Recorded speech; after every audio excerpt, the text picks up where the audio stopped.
Welcome to Toy Hill Studio. My name is Kendall Kessler. I'm going to do another YouTube. Been doing some of Austin, Texas skyline beauty paintings, and I've decided to take a break. Really am just in the mood for floral. I don't know if you can see this real well. I put it in very lightly. But I'm going to do a daylily, and I'm probably not going to stick to the way daylilies look. In all these YouTube demos, I like to be really experimental. But we'll see. I've always thought it was such a beautiful floral. It makes for a beautiful floral, and I have a tiger lily called Tiger Spin in my portfolio that I'm real proud of. When I was growing up, we always had these real pretty daylilies in our yard. My mother was very good about planting a lot of pretty flowers, and I always thought they were tiger lilies because that's what she called them. It wasn't until I was an adult and married a naturalist who really keeps up with everything that I found out that no, they're daylilies. Tiger lilies actually have spots on them. And I did the painting that I have, Tiger Lily Spin, in my portfolio has all those spots, which is really fascinating. I also noticed that in that one, that species, the curl of the petal is much stronger than in the daylily. They really curl around. I'm just going to go right over the stamen and come back to them later. Right now I'm just kind of sticking pretty much the way they look, but I know I'm going to get wild. Just right now I'm going to follow this, and I'm going to do some patterns with the leaves and all in the background, and that's where I think I'm probably just going to really get into some fun. Right now I'm just getting the basic curl of the petals. I did want to get that. I do want to get the perspective of the flower, but then I'm probably going to add lots of colors to it. So just start with that and then see what happens, and watch my time, since my camera is going to go off in about 20 minutes. I know maybe there's others. I don't really know how to put them together. I get so tired of trying to learn all this technology stuff. It just gets to me after a while, and I just kind of go with what I've got. But I will continue to learn, like we all need to do, about all this stuff. But it is aggravating, or at least it is to me. I just seem to be kind of slow at picking up on all this stuff. Okay, that's just starting to get the idea of the floral. Now, once I put in a lot of background area, I know it's going to make a big difference on how we're going to see this. I'm just going to have a lot of random leaves that come from this type of flower in the background, and a lot of different patterns. And see how that looks. And then if that goes real quick, then I'm probably going to do a whole lot more in the demo.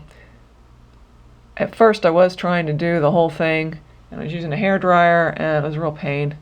So I decided to not try to do the whole thing because of the time limit, and just to, well, that's interesting, I didn't expect that to happen, and to finish it off camera. It's really, all the bleeding is making some interesting textural looks right now. So yeah, I can see myself really getting into this off camera. I'm already adding a lot of different colors that I wasn't going to add. And the flower's bleeding too, but that's no problem. As I've said before, something that a lot of people don't realize is that paintings are almost always done in a lot of layers.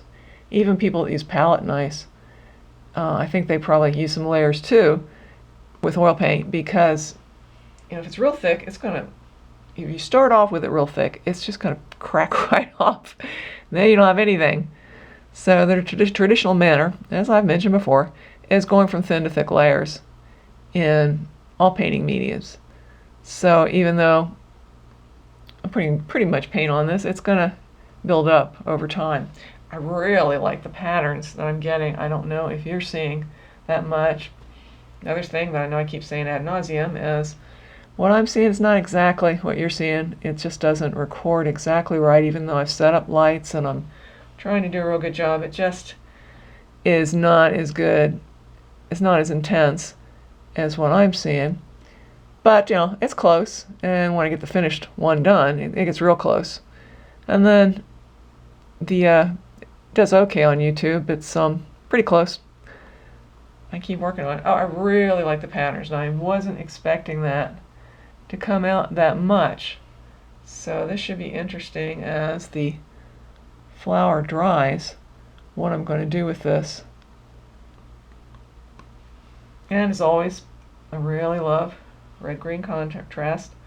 Always like to mention that I did get a really nice comment from the famous Mae Stevens when she judged a show with my work in it, that I was the red-green painter. Not to be confused with the Great Red Green Show. If you've ever seen that show, I love that show. It's such a fun satire on human behavior. They had it on BBC for a long time, and they took it off. Now see, it's a water media, so it's bleeding, and it's doing some things that are interesting to me. And it's just moving along an interesting pattern.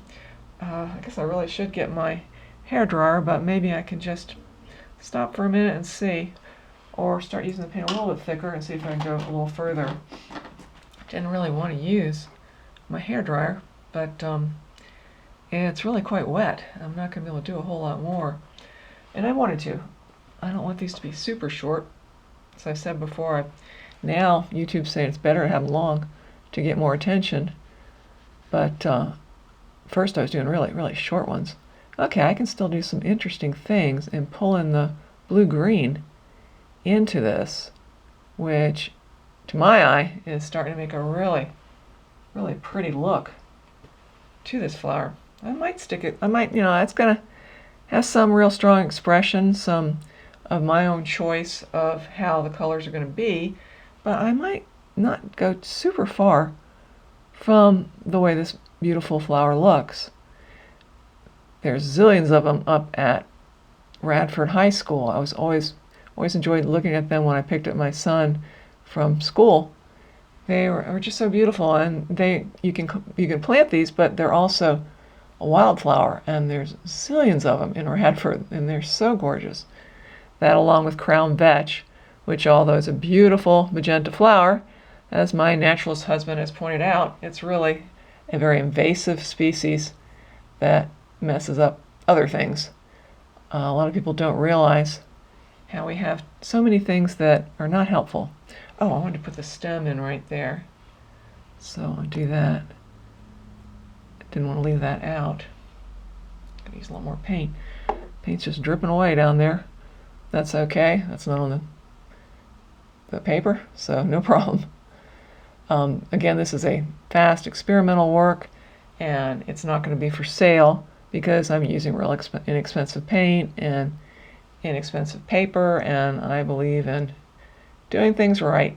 The average person doesn't understand the big difference between these things, but we artists know that, and it's to me, a very important point to not pass off things that are not quality and that are not going to last.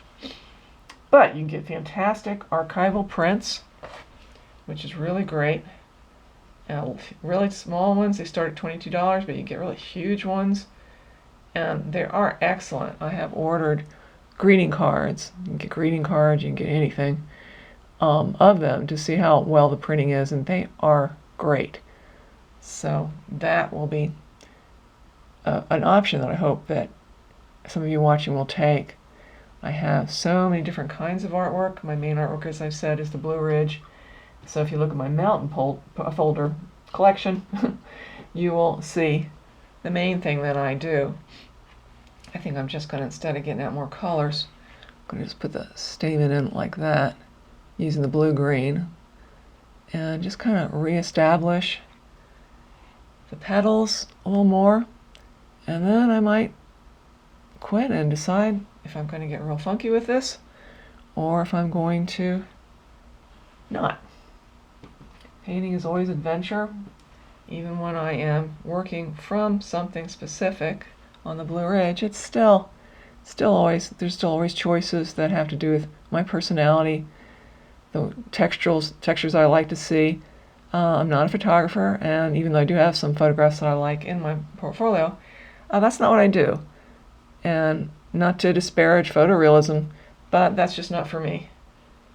I like to really express myself, and I know that's kind of hard to understand for most people, but I think it's easier to understand in music. if you hear somebody sit down and start banging on the piano and it just sounds like noise, you know that that's not really very good. But if they sit down and they really know how to caress those keys and really pull something out beautiful from that instrument, you know the difference. Everybody does. But in painting, it's a whole different ball game. It's very hard to explain the expressions that artists put into work. Very hard to explain it. And of course there's all individual taste too. Some people like things that are really strong and then come across in a really expressive way, and then other people, they like it soft and delicate. I'm very eclectic, like all different kinds, but there's a certain expression that just has to do with me that I can't explain. It has to do with what we call a sensuous surface, and I can't explain that. It just has to do with you just get feeling from looking at the painting, or I hope that you get an intense feeling that is from the way I did it, not so much what it is, which is why I do so many different things. To me, it's not the subject matter, it's what I do to it. That's what I told my students, taught at Radford University for 20 years. I told them that all the time. It's not so much what you do, it's how you do it. A good artist can take a trash can and make it into something really interesting. Well, I am really happy with how this is so far, and I think I'm going to stop right there, and I may decide to do more, may decide to add a whole lot more color, or I may just leave it the way it is. Please look at the final painting. There will be a link in the description, and then there's all kinds of other links to my artwork and my website, on Etsy, on Wix, all kinds of stuff. Thank you for watching.